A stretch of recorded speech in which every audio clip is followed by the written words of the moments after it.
Força nos sistemas mecânicos. Aula A2. A aula de hoje consiste em estudar as forças que atuam no sistema mecânico. É fundamental aprendê-las, né, tanto no estudo de estática como dinâmica, para entender a causa do movimento, no caso da dinâmica, e de estática, as condições de equilíbrio deste corpo. Tá? Então, podemos definir a força como um agente físico capaz de mudar o estado de movimento de um corpo. Quando vamos estudar força nos sistemas mecânicos, precisamos definir o que é sistema, o que é vizinhança. 1. Identificar o corpo ou sistema de corpos que interessa estudar. Nesse exemplo aqui, a figura em verde é o corpo estudado, né? E reconhecer a vizinhança e as interações com ela. Note que se um corpo está circundado por outros corpos, ocorre uma interação entre eles. Esses corpos que estão próximos ao corpo, de alguma forma interagindo com ele, são os corpos que compõem a vizinhança. Tá? E vínculo é quando existe uma conexão entre os corpos da vizinhança e o corpo estudado. Por exemplo, vamos ver se a gente entende melhor essa definição. Olhe para a bicicleta, né? Então, vamos considerar como nosso sistema, ou seja, o corpo estudado, a roda dianteira da bicicleta. Nessa roda dianteira, interagem com ela, né? São corpos da vizinhança. O chão, tá? Suporte do eixo, que está conectado a ela, as sapatas do freio, que também interagem com ela, e o próprio planeta, através da força gravitacional. Outro exemplo. Temos aqui uma plataforma sendo içada. Então, o sistema é o corpo que está sendo içado. A vizinhança são os cabos que estão conectados a essa plataforma maior e o próprio planeta através do campo gravitacional. Outro exemplo, uma plataforma elevatória. Tá? Então, o sistema para a gente vai ser a haste. O que está conectado aí à haste são os pinos, né? Que conectados à haste, o planeta e um suporte aqui de eixo girante, tá? Então, a gente está considerando aqui a haste como sistema. E pinos, o planeta e o eixo girante são a vizinhança. Todo corpo que tem um vínculo, né? Existe uma interação entre o corpo estudado e ao corpo que está formando esse vínculo com o corpo estudado, né? Essa interação a gente chama definida aí pela terceira lei de Newton, né? Existe um par, ação e reação, né? Então, para cada ação existe uma força de reação de mesma intensidade e sentido contrário a ela, tá? Então, temos aí características da força de ação e reação. Elas têm a mesma direção, estão sobre a mesma reta suporte, quer dizer, sobre a mesma direção, tá? Contudo, têm sentidos opostos, mas módulos iguais, né? E agem em corpos distintos. Então, por exemplo, a pessoa deu um soco na parede aqui, ela exerce uma força na parede F, e a parede exerce uma força de igual intensidade, mas sentido contrário, menos F. Aqui nós temos o corpo em rosa e o quadrado aqui em verde, interagindo, o A exerce uma força FAB, e o B, por ação e reação, segundo a terceira lei de Newton, exerce uma força FBA. Então, o enunciado que a gente conhece aí como terceira lei de Newton é: a toda ação, uma força corresponde a uma reação, também uma força de igual intensidade, mesma direção e sentido contrário, na mesma reta suporte, agindo no corpo responsável pela ação e provocada por aquele que sofre a ação. Então, a aula de hoje, o objetivo é ensinar vocês a identificar essas forças, o corpo estudado e aprender a fazer o que a gente chama de diagrama de corpo livre. Como o próprio nome diz, o diagrama de corpo livre consiste em você analisar o corpo estudado, removendo qualquer tipo de vínculo que haja nele, né? Então, definição aí de DCL é o esquema de representação das forças no diagrama simplificado do corpo estudado. todas as forças que agem no corpo devem ser representadas relativamente ao ponto de aplicação. Então, a gente, não, embora vetores paralelos, mesmo sentido, mesma direção, tem o conceito aí vetorial parecido, né? Na física é extremamente importante a gente desenhá-lo, né, no mesmo ponto de aplicação dele. No DCL faz uma representação do corpo, livre dos vínculos, mas com a representação das forças que esses vínculos são capazes de executar. Então vamos lá. A gente tem a roda aqui, dianteira, que a gente tinha estudado. A gente já tinha dito que o sistema era a roda dianteira, a vizinhança, chão, suporte, eixo, sapatos e planeta. E fazer o DCL, segundo a definição que a gente está aprendendo, seria desenhar a força da sapata, né? A normal, olha, note que ele é perpendicular ao solo, porque a ponto de contato é com o solo, então ela deve ser desenhada a partir do ponto de contato, né? O peso parte do centro gravitacional da roda, né? Tem que partir do centro, não é para desenhar aqui embaixo, desenhar esse vetorzinho partindo do centro. A força de reação, né? Devido aí o contato com o suporte do eixo, e o FAT, que é a força de atrito da roda com o solo. Principais vínculos. Então, a primeira força que a gente aprende seria a força-peso, né? Ação no corpo que circunda a Terra, né? E a reação está na própria Terra, que é, portanto, uma força de campo. Note que a força-peso parte do centro gravitacional do corpo, né? Aqui a gente está supondo o homem com uma densidade de matéria homogênea, né? Então, o centro gravitacional seria o centro dele, mais ou menos, e deve apontar para o centro da Terra. Como o homem está aqui na posição inclinada, ele está apontando, né, o vetor peso está nessa direção, tá? Então, observe aqui a Terra com 3 corpos, né, que estão sendo atraídos pela força gravitacional da Terra. Quando o corpo está aqui na vertical, a força peso está apontando para cá, na direção inclinada o peso está aqui, nessa outra direção o peso está para cá, sempre em direção ao centro da Terra. O módulo da força-peso é massa vezes aceleração da gravidade. Então, primeira proposta aí é vocês desenharem a força-peso desse cabritinho saltitante, né? Aí temos aí um momento de contemplação da natureza na física, né? Como que seria a força-peso desse cabritinho saltitante, supondo que não haja resistência do ar, né? Então, fazendo o DCL, a gente vai lá, desenha o contorno do cabritinho.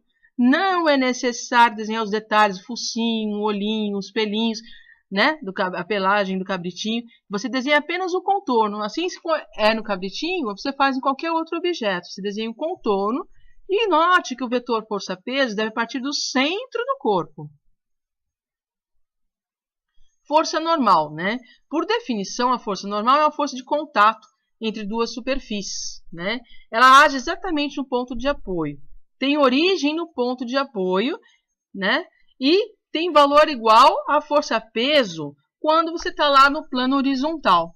Se você estiver num plano inclinado ou tiver uma outra força externa em ângulo atuando nesse corpo, não necessariamente a força normal será igual à força-peso. Então, é um caso muito particular o caso em que a força normal é igual à força-peso, tá?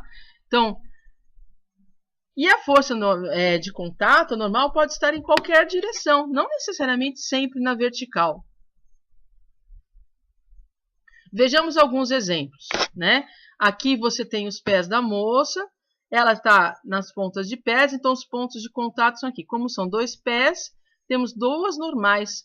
Provavelmente ela está meio projetada para a sua dianteira, né? Então a força normal aqui N1 está maior que essa força N2. Mas note que ela parte exatamente do ponto de contato dos pés da moça com o chão. E note também que não desenhamos nenhuma linha contínua aqui, né, representando o solo. Ou eu não desenharia nada, ou desenha uma linha tracejada. Por quê? A principal característica do DCL é que devemos remover todos os vínculos.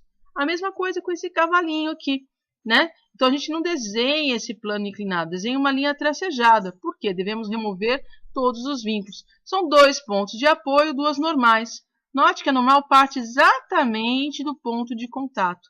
O mesmo ocorre com essa mesa. 4 pés, 4 normais e o solo foi esquematizado aqui tracejado. Ou não se desenha nada, ou se desenha tracejado, porque no DCL, repetindo, devemos remover os vínculos.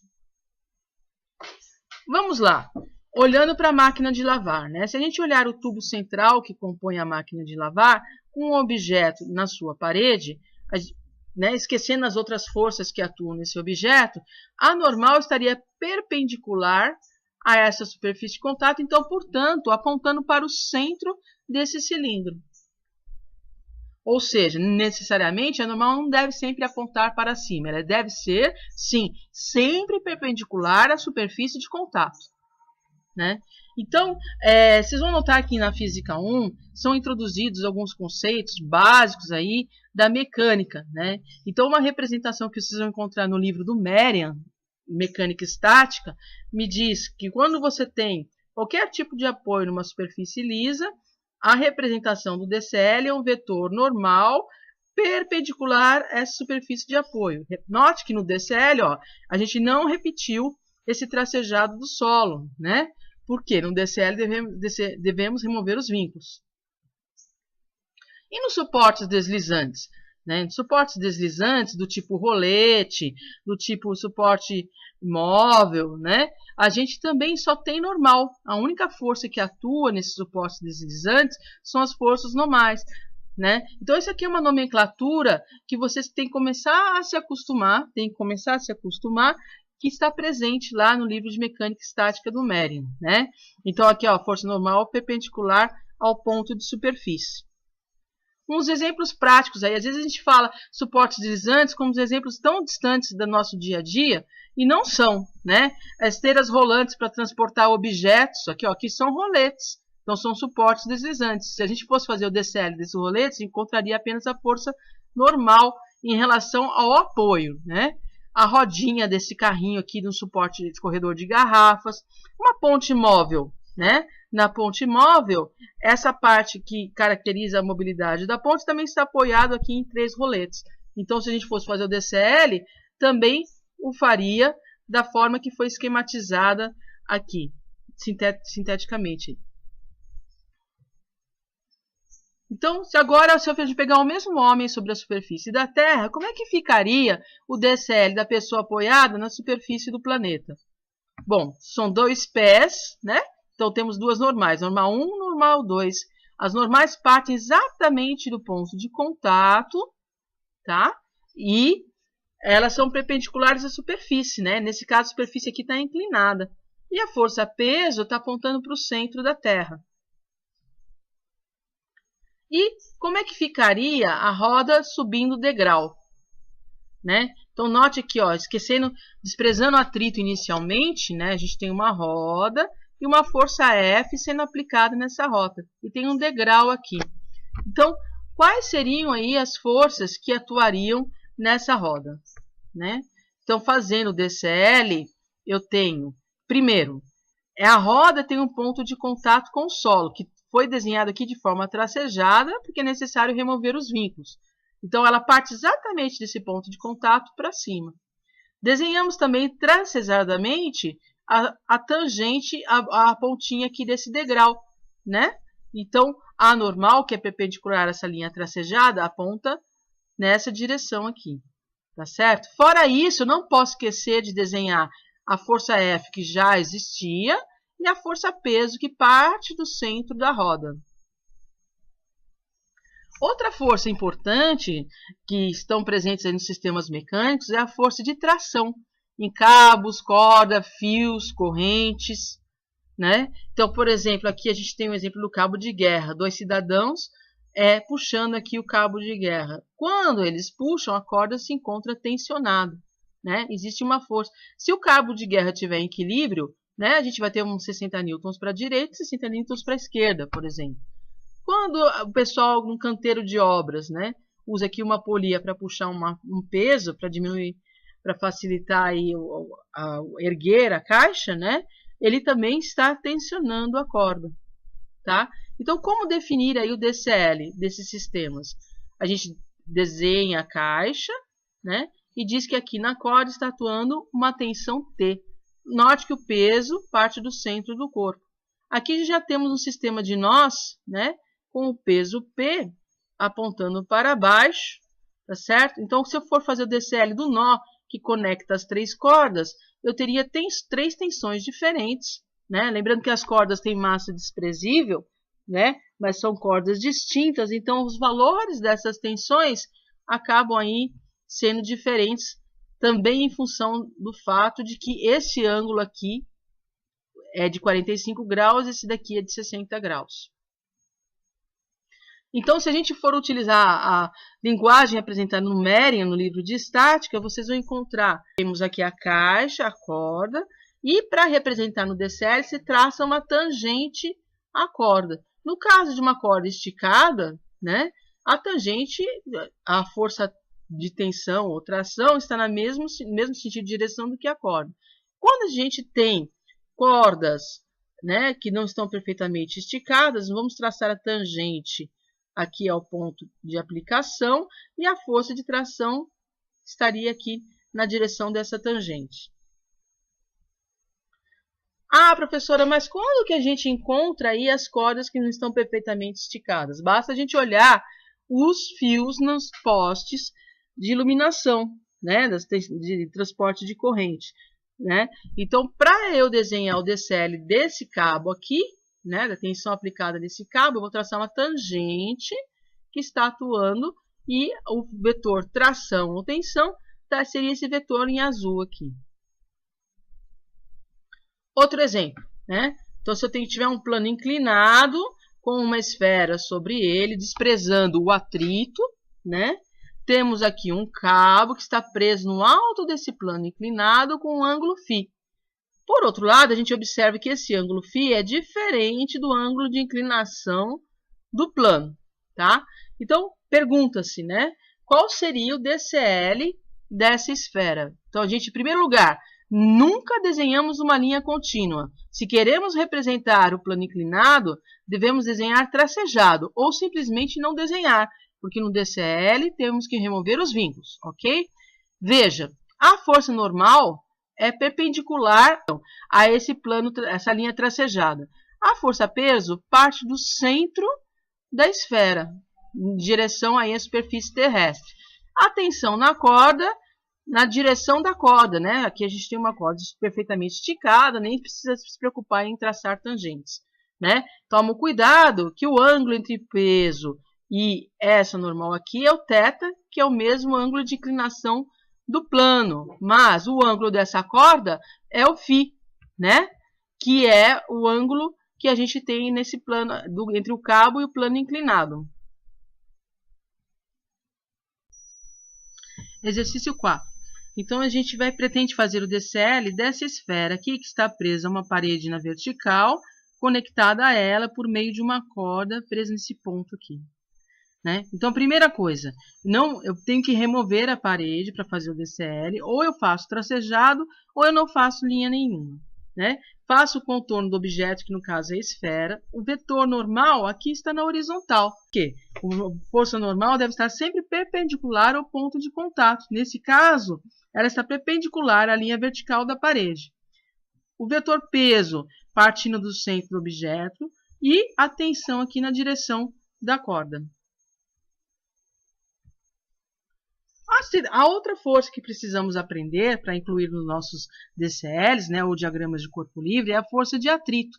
Quando a força de atrito está presente aí nas forças entre superfícies rugosas. Vocês vão aprender com mais detalhe a posterior aí ao decorrer do semestre. Tá? Então, a força de atrito ela é caracterizada por estar sempre em oposição ao sentido de movimento ou tentativa de movimento do corpo. Tá? A tendência de movimento dele seria para o lado direito, por exemplo, então ela aponta aí para o lado esquerdo. O módulo dessa força de atrito é μ vezes a normal. Tá?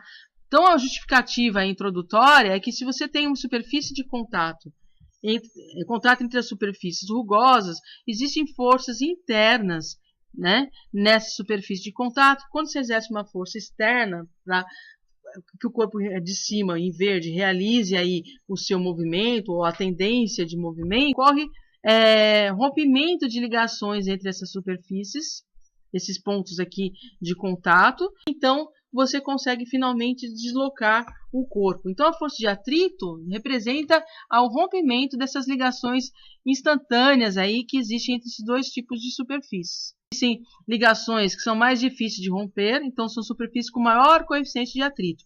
E ligações que são menos difíceis de rompimento, superfícies mais lisas e tal, então elas têm um menor coeficiente de atrito. Repito, vocês vão aprender com mais detalhes a posterior aí ao decorrer do semestre. Um exemplo de superfície lisa e rugosa. Aqui a gente ainda tem uma parede lisa. Do lado direito, o pintor aqui aplicou uma textura, então a gente passou a ter uma superfície rugosa. Então, a gente tem maior atrito na superfície rugosa.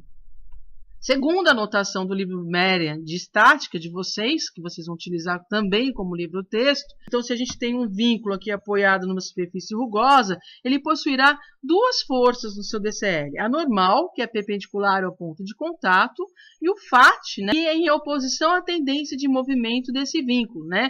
Então aqui, por exemplo, esse vínculo estaria com a tendência de movimento de se deslocar para a direita. Então o FAT foi desenhado para a esquerda. Então, voltando ao nosso cilindro da máquina de lavar roupa, se tiver um objeto grudado nesse cilindro, fixo nesse cilindro, além da força-peso, que é a atração devido à atração gravitacional, a normal, que é perpendicular à superfície de contato do cilindro, existe a força FAT, para cima. Por que o FAT está desenhado para cima? Porque ele está em oposição à tendência de movimento do corpo de descer, força gravitacional. Então, como faríamos aí o DCL desse espelho apoiado aí, a superfície do topo aqui dele apoiada na parede lisa e a outra superfície apoiada no chão, a superfície aqui inferior. Note que a superfície, o exercício fala que o espelho está encostado na parede lisa. É um modo aí sutil do exercício dizer para vocês que na parte que o espelho está encostado na parede, o atrito é desprezível. Então, vamos desenhar simplificadamente apenas a lateral do espelho. Essa linha tracejada representa a parede. Então, a normal devido ao contato com a parede está aqui, perpendicular ao plano da parede. Essa aqui, o peso parte do centro do espelho.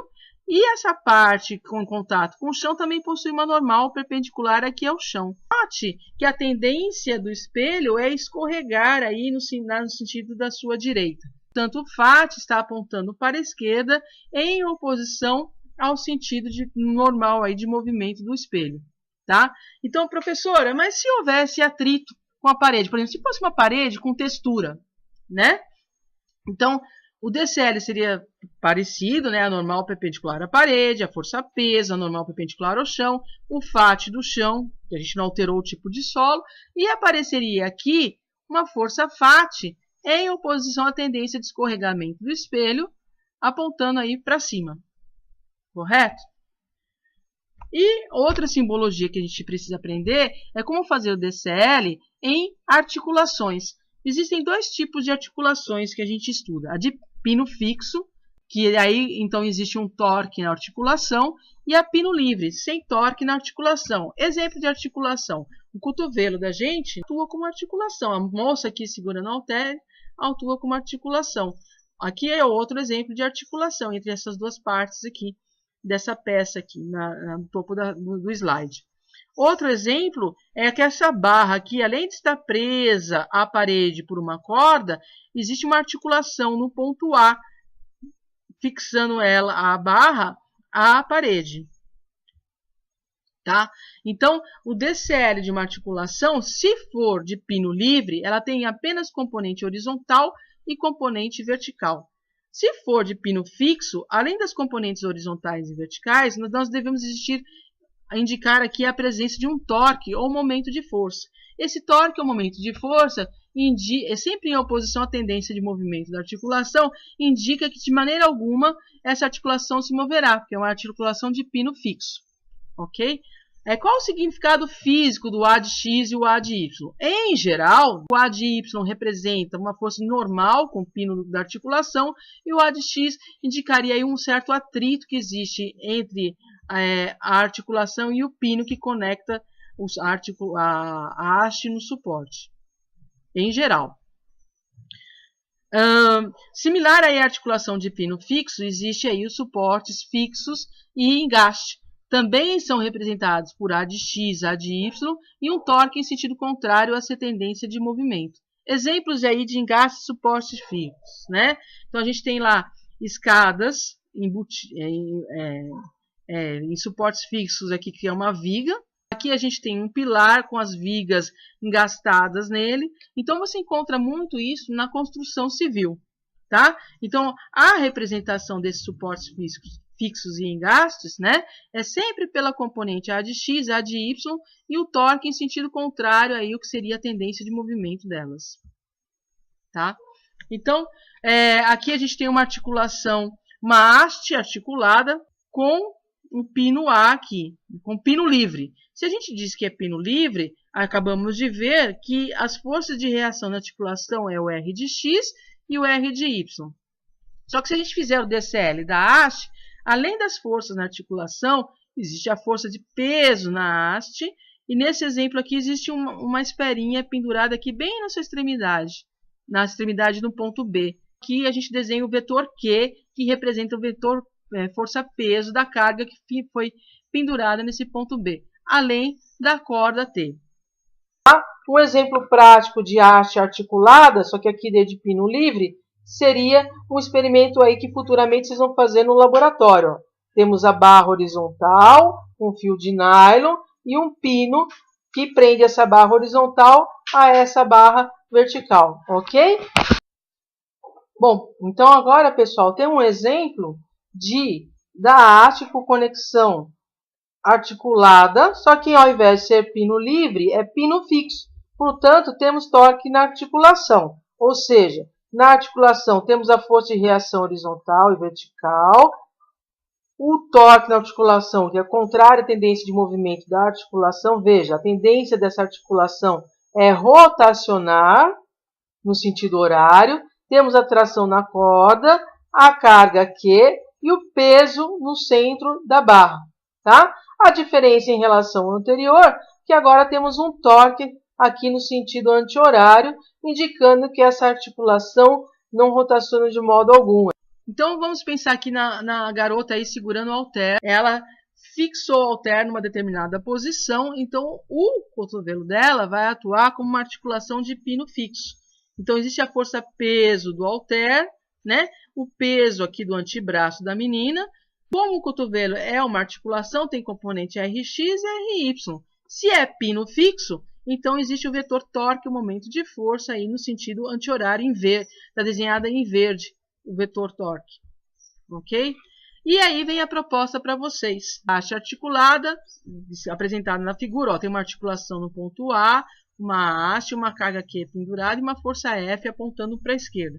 Considerando duas situações, A, sendo uma articulação de pino livre, e B, uma articulação de pino fixo. DCL da haste só, hein, pessoal? Então vamos lá. Desenhando o contorno da haste, a força F, a força-peso da carga pendurada, a força-peso da haste, ó, partindo do centro da haste. Se a articulação de pino livre, só tem componente Rx, Ry em A. Se é uma articulação de pino fixo, em A, além da componente Rx, Ry, ela terá aí o vetor torque em sentido contrário, que seria a sua tendência de movimento, porque essa haste é uma haste de pino com articulação de pino fixo, ok? Referências, então, que vocês vão usar como livro texto em algumas partes aí da mecânica estática durante o curso, é o livro do Merriam e o livro aqui do Young and Freeman, o principal, é o livro texto principal de vocês, ok? Bom estudo a todos.